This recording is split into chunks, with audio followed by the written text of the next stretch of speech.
నమస్తే people, welcome back to our channel Leela's Kahani vlogs. నేను లీలా అండి. మీరు కనుక నా వీడియో ఫస్ట్ టైం చూస్తున్నట్టయితే నేను ఇంకా వీడియోస్ చేశానండి. ఒకసారి మీకు ఇంట్రెస్ట్ ఉంటే ఖచ్చితంగా వెళ్ళి చూడండి. నచ్చితే కనుక ఖచ్చితంగా లైక్ చేయండి, నా ఛానల్ని సబ్స్క్రైబ్ చేసుకోండి. మీ ఫ్రెండ్స్ అండ్ ఫ్యామిలీకి కూడా ఖచ్చితంగా నా వీడియోస్ షేర్ చేయండి. మేబీ వాళ్ళకి నచ్చొచ్చు, వాళ్ళు నా ఛానల్కి సబ్స్క్రైబ్ చేసుకోవచ్చు, వీడియోస్ లైక్ చేయొచ్చు, చెప్పలేము కదా. అండ్ నాకు అది ఇంకా మోటివేటింగ్గా అనిపిస్తూ ఉంటుందన్నమాట. ఈరోజు వచ్చేసి డే 11 అండి. అసలు నా డే 11లో నేను ఎలా ప్రిపరేషన్ చేసుకున్నాను, నా వెయిట్ లాస్ డైట్ అదంతా కూడా మీకు క్లియర్గా ఎక్స్ప్లెయిన్ చేస్తాను. ఈరోజు మార్నింగ్ లేవగానే అయితే డిన్నర్ స్టార్ట్ చేశాను డైరెక్ట్గా. ఎందుకో తెలియదు కానీ ఇంకా అవన్నీ సోక్ చేసి ఉంచుతాను కదా, మళ్ళీ పాడైపోతాయేమో అని చెప్పేసి ఇవి స్ప్రౌటింగ్ వచ్చేసాయి. 2 days ముందు, ఒక 1-2 days నైట్ ముందు సోక్ చేసేసుకొని వాటర్ తీసేయాలి నెక్స్ట్ డే మార్నింగ్కి. తర్వాత ఈ రోజు వరకు అవి స్ప్రౌటింగ్ వస్తాయి అన్నమాట. దానికి ఏమి స్పెసిఫిక్గా క్లాత్ ఏం అవసరం లేదు, పెసలకి అయితే ఈజీగానే వచ్చేస్తాయి. శనగలు అవైతే నేను ఇప్పుడు ట్రై చేయలేదు, ట్రై చేసినప్పుడు మంచిగా రాలేదు, అందుకని చెప్పేసి నేను చేయలేదు. అవి జస్ట్ సోక్ చేసి బాయిల్ చేశాను అనమాట, స్ప్రౌట్స్ విడిగా అండ్ శనగలు అవి విడిగా. నెక్స్ట్ జ్యూస్ ప్రిపరేషన్ చేసుకుంటున్నాను. ఇది బ్రేక్ఫాస్ట్కి అండి. ఫస్ట్ క్యారెట్, బీట్రూట్ కట్ చేసుకున్నాను. ఈరోజు సొరకాయ కూడా వేసుకుంటున్నాను అనమాట.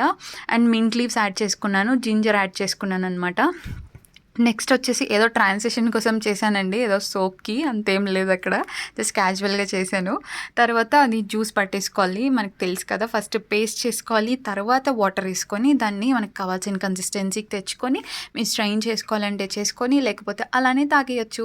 ఇది నా గ్లాస్ అనమాట. రోజు ఈ గ్లాస్ ఆఫ్ జ్యూస్ అనేది నేను తీసుకుంటున్నాను.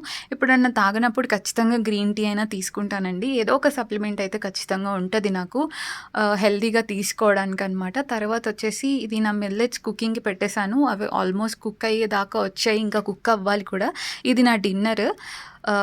ఇలా ప్రిపేర్ చేసుకొని ఒక బౌల్లో అయితే వేసుకున్నాను బాక్స్లో పెట్టడానికి. ఇది కూడా కుక్ అయిపోయిందనమాట. దీన్ని తీసుకొని మనం బాక్సెస్లో సెట్ చేసుకోవడమే డిన్నర్ని, లంచ్ని.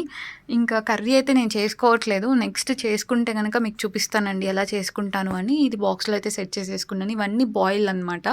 స్ప్రౌట్స్ కూడా నేను కొంచెం బాయిల్ చేసి వేసుకుంటున్నాను, నాకు కొంచెం ప్రోటీన్ డైజెషన్ ప్రాబ్లం ఉంది, అందుకని ఈరోజు కర్రీ కూడా ప్రోటీనే, బీన్స్, టొమాటో అండ్ మిల్లెట్స్ అనమాట. ఇది నా లంచ్ అండ్ డిన్నర్. బ్రేక్ఫాస్ట్ వచ్చేసి జ్యూస్.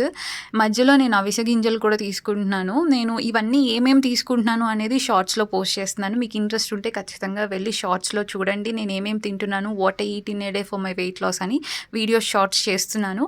ఖచ్చితంగా వెళ్ళి చూడండి. ఈ వీడియో కనుక మీకు నచ్చితే ఖచ్చితంగా లైక్ చేయండి, నా ఛానల్ని సబ్స్క్రైబ్ చేసుకోండి, మర్చిపోద్దండి.